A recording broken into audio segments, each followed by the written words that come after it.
The porcelain urn was already airborne, a magnificent, fragile missile. It spun once, catching the morning light filtering through the tall windows of Thorne Manor, before it met the edge of the antique mantelpiece with a sickening, brittle crack. Shards of white and gold erupted outward, scattering across the Persian rug like shattered bone. The noise, sharp and final, echoed down the silent halls. Vivian didn't move. The manor's chief housekeeper, a woman whose starch seemed to have replaced her spine decades ago, stood perfectly still in the archway, her face a mask of practiced outrage. She hadn't broken the urn. Serena Jones had. At least, that's what the story would be. Serena Jones, a maid whose quiet efficiency kept the manor functioning and whose deep brown skin seemed to make her almost invisible to the family, dropped the polishing cloth. Her heart hammered against her ribs, a frantic, desperate rhythm. She'd been dusting the bookshelf across the room. She hadn't touched the mantel. She had merely turned her back for a second to reach the high shelf. Serena. Vivian's voice cut through the silence, sharp as broken glass. Look at this. Are you blind, careless? After I explicitly warned you about the Ming Dynasty collection, this is negligence, woman. The accusation, instantaneous and vehement, hit Serena with physical force. I didn't touch it, Miss Vivian. I was ... Don't lie to me. Vivian swept into the room, stepping disdainfully over the shattered pieces. I saw you. Your elbow grazed the pedestal. This is precisely why some staff simply can't be trusted with fine things. This urn was worth more than your entire life's earnings. Get the dustpan. Now. And don't you dare leave a single speck. Serena's throat tightened. Lying to Vivian was useless. The housekeeper had been running the manor like a tyrant for 30 years, and her word was law. To deny it was to invite immediate dismissal and ruin. She looked at the devastation that urn was a total loss, and a cold dread settled in her stomach. She knelt, her eyes stinging. The largest shard, a gleaming piece of the urn's base, looked sharp enough to slice through leather. As she reached for it, Vivian's voice snapped. Use your hands, Serena. I want this clean now. No tools to dull the craftsmanship. Now. Serena hesitated. It was a direct order designed to humiliate and punish. She slowly reached for the pieces. One shard, particularly jagged, caught the edge of her palm. A deep, bright line of crimson welled up instantly and began to drip onto the white marble floor, staining the accusation a vivid red. She gasped. A small, involuntary sound. Stop whining, Vivian said dismissively, stepping around the growing pool of blood. Clean up the mess you made, then report to the laundry room. You will stay there until I give you permission to leave. You are restricted to the basement. Serena pressed her injured hand to her chest heaving. But, my hand is cut. I need a bandage. An accident of your own making, Vivian sneered. Use a rag. Now, move. Serena felt a desperate, dizzy wave of isolation. This was more than losing a job. This was a complete lack of humanity. She wanted to scream, to fling the shards at Vivian's smug, indifferent face, but the years of institutional control held her silent. She retreated, clutching her bleeding hand, the sharp, glittering image of the broken urn replacing all other thoughts.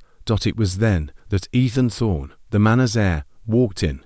He stopped dead, his polished Italian loafers a foot away from the bloodied porcelain shards. Ethan, 28, handsome, and usually utterly preoccupied with managing the family's assets, rarely entered the main salon before noon. Vivian. What happened here? His voice was flat, annoyed. Vivian turned instantly, her demeanor switching from icy cruelty to controlled distress. Mr. Thorne, thank goodness you're here. A terrible accident. Serena, the maid, careless, absolutely careless, smashed the Ming urn. A total loss. I've sent her to the laundry room to contain the damage and reflect on her actions. Ethan glanced at the blood on the floor, then at the retreating figure of Serena, whose head was bowed, clutching her hand. The image was disturbing. Did she cut herself? Ethan asked, his voice betraying a hint of discomfort. A minor scrape, Vivian said smoothly.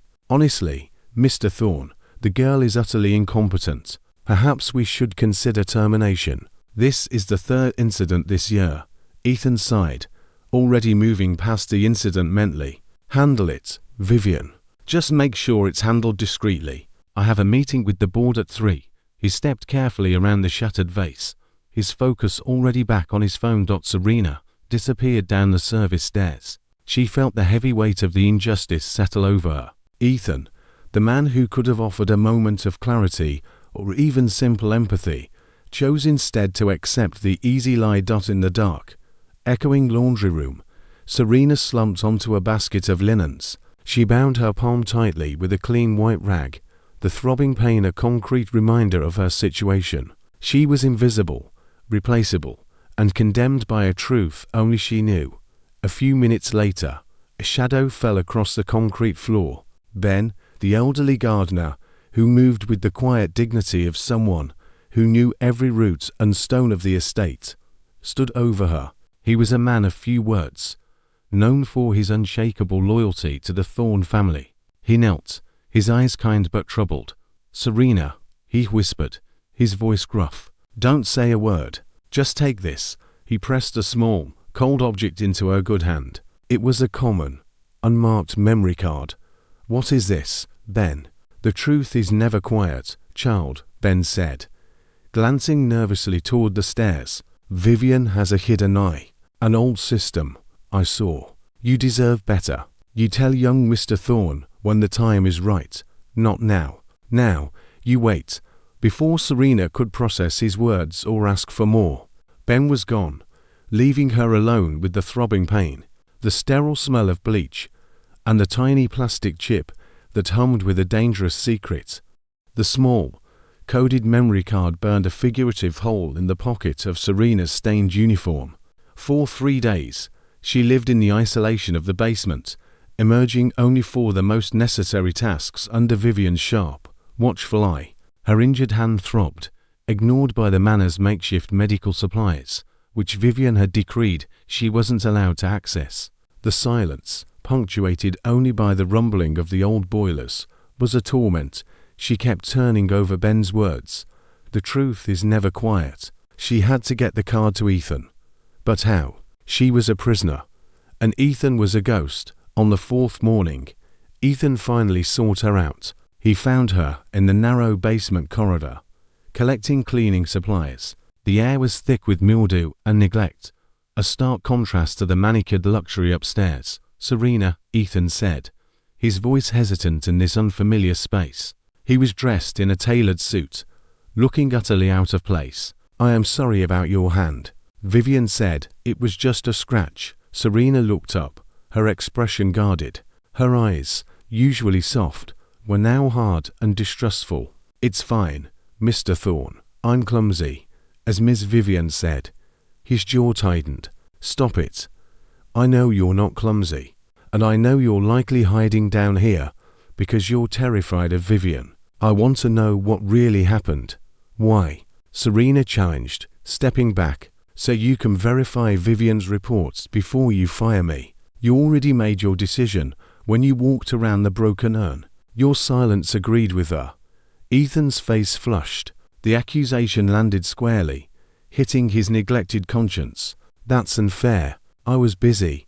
You were indifferent," Serena countered, her voice low but steady. "Indifference is just as loud as blame when you're the one in power." "Mr. Thorne, I have nothing more to say." She turned to walk past him, but Ethan caught her arm gently, immediately noticing the tightness of the rag around her hand. "Wait. I'm not here to fire you. I'm here because I don't believe Vivian." "Not completely. Tell me the truth, please." Serena paused. The please was what caused her a genuine crack in the armor of privilege. She slowly pulled the memory card from her pocket and held it out. "If you want the truth, Mr. Thorne, this is it. But if you watch this, there is no turning back. You will have to make a choice." Ethan took the small chip, his brow furrowed in confusion.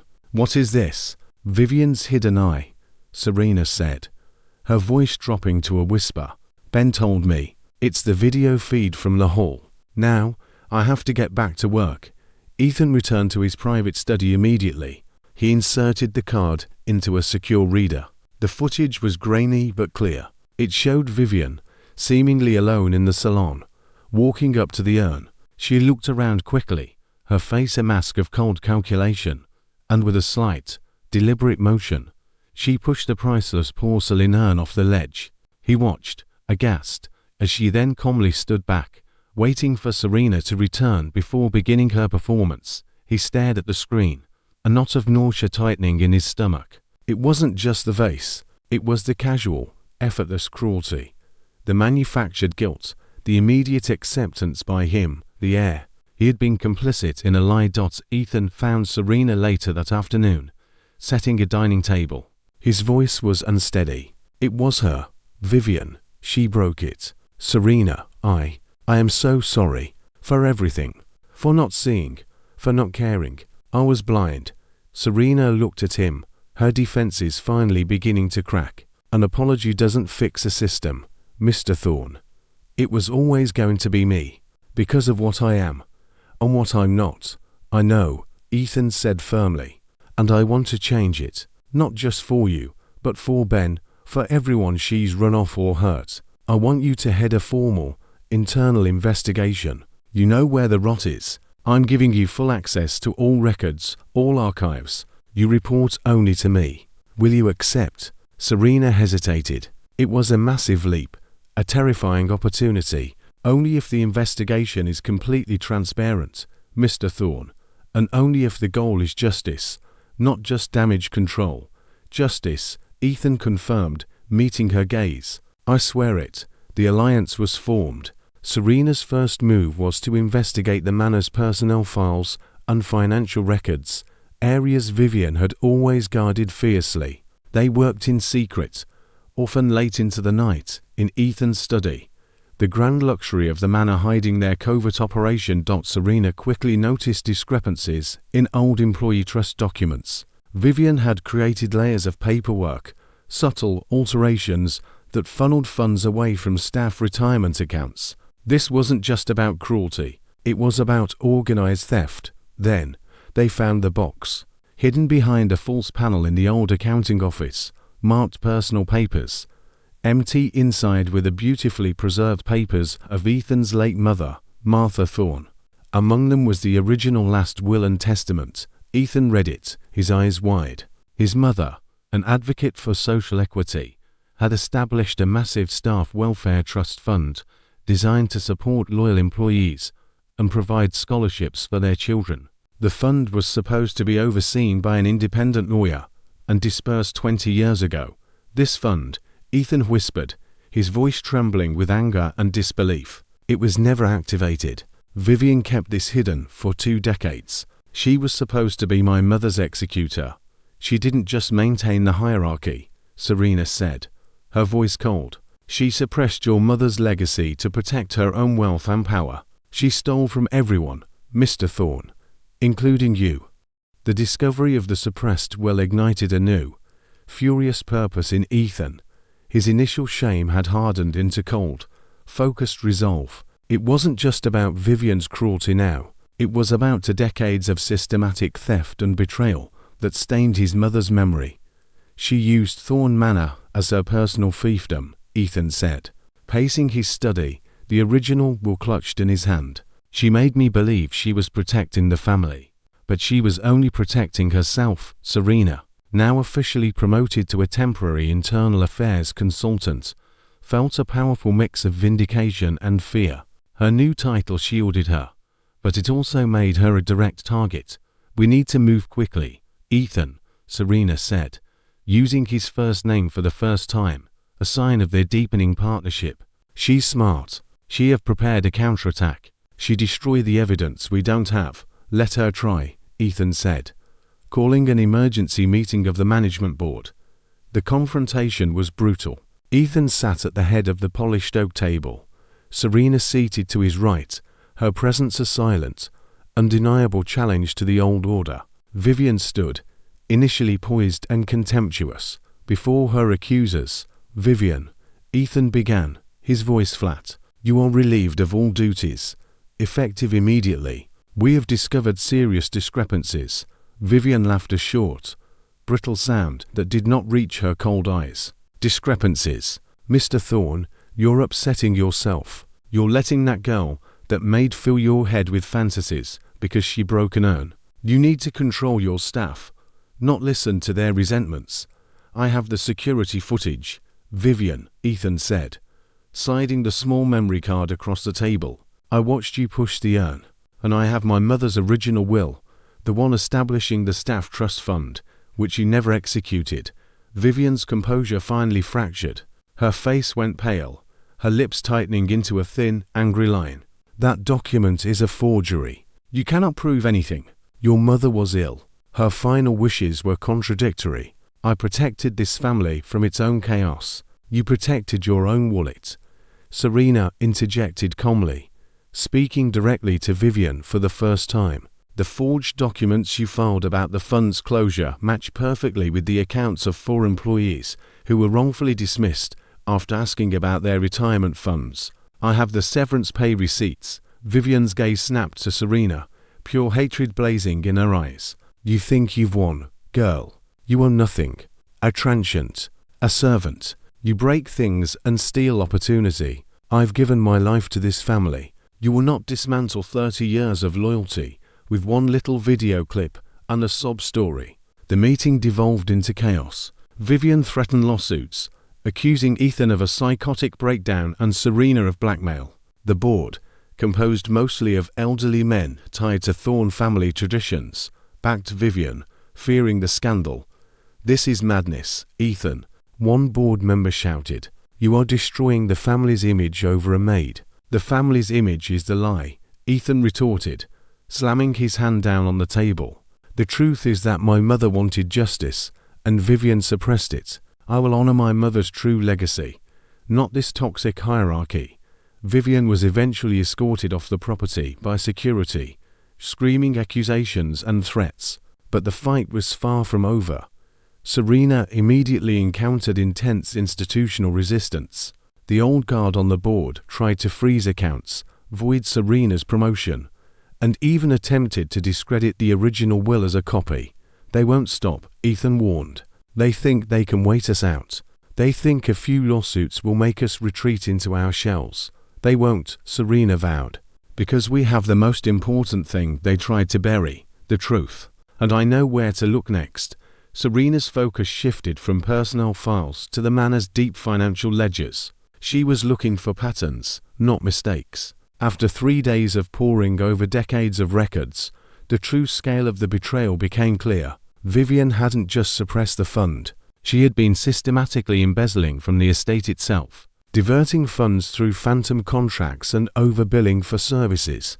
One hidden ledger, tucked inside a decommissioned safe, detailed every fraudulent transaction, including payoffs to certain board members for their silence over the years. This wasn't just internal theft. This was financial misconduct that warranted federal intervention.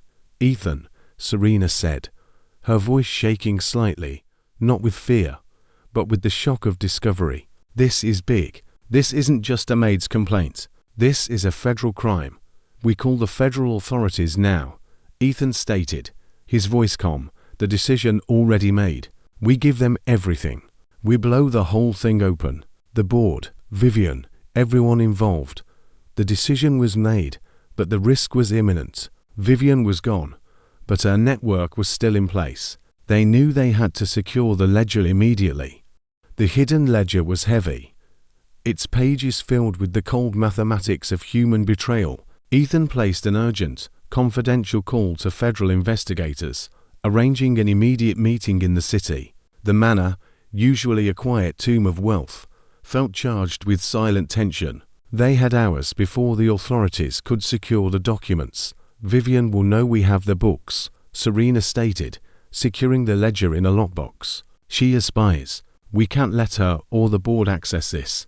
We drive it into the city ourselves, Ethan decided. Now, as they were leaving, Ben intercepted them by the service entrance. He had seen a strange car lingering near the property line. They're circling, Mr. Thorne. They're coming for the proof. Hurry. Their quiet escape turned into a frantic, high-speed flight. Ethan drove his inherited luxury sedan with a newfound recklessness, weaving through the winding estate roads. Behind them, a dark, unmarked car was gaining speed. "They're not just board members, Ethan. They're hired muscle," Serena shouted, looking back at the ominous vehicle. "Hold on." Ethan swerved sharply, cutting through a thicket of trees onto a secondary road, the tires kicking up a spray of mud dots in the brief moment of respite. Serena looked down at the lockbox. She realized the ledger was merely proof of the financial crime. The true, personal crime was the lie Vivian had forced her to live. "Stop the car, Ethan," Serena instructed, her voice steady despite the adrenaline. "Just for a second. There is one thing I have to do before this goes to the lawyers." Ethan, confused but trusting, pulled over. Serena quickly unlocked the box and pulled out one specific, flimsy document, the forged contract that Vivian had used to assign her blame for the vase, the one that formalized her humiliation. She stepped out into the damp, secluded wood line, pulling a lighter from her pocket. Serena held the paper up, her hand no longer trembling with fear, but resolve. "This is the end of the lie," she whispered, her eyes burning with conviction. She ignited the corner of the paper. It caught instantly, curling and blackening, as the flames consumed the false signature and the words of condemnation.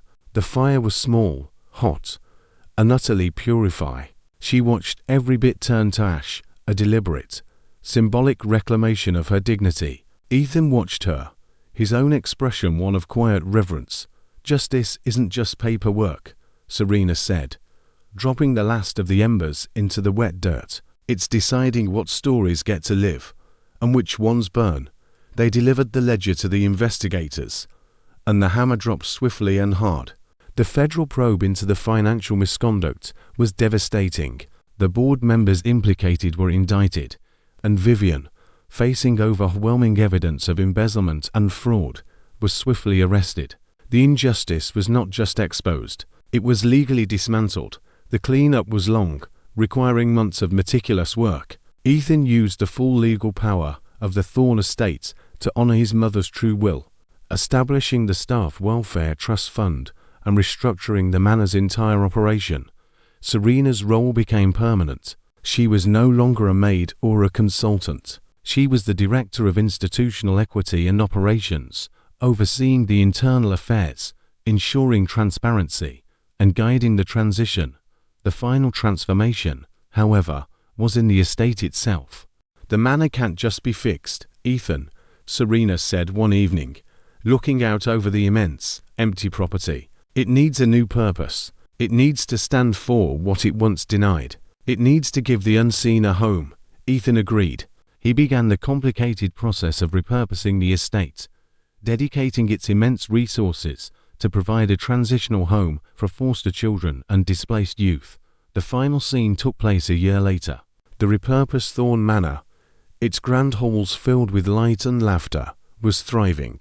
It was no longer rigid and silent, but bustled with the bright, chaotic energy of children. Serena stood on the steps, now wearing a simple, professional suit, her face calm and strong. Ethan stood beside her, his posture relaxed, his focus no longer on the stock market, but on the thriving community they had built. A young boy, one of the first residents, ran up to Serena, showing her a drawing he'd made of a bright, sturdy house. "It's beautiful, thank you," Serena said, kneeling, her voice full of warmth. Ethan smiled, laying a hand on her shoulder. "You found its purpose, Serena. You found ours." Serena looked up at him, then out at the manor. It was no longer a symbol of oppressive wealth, but a beacon of belonging, anchored by her courage and his commitment to change. Thank you for watching Serena's journey from invisible maid to respected leader. If this story of justice and reclamation moved you, please subscribe to our channel for more stories that challenge the status quo. Like this video to support narratives about equity and resilience. Comment below and tell us which part of Serena and Ethan's alliance inspired you most.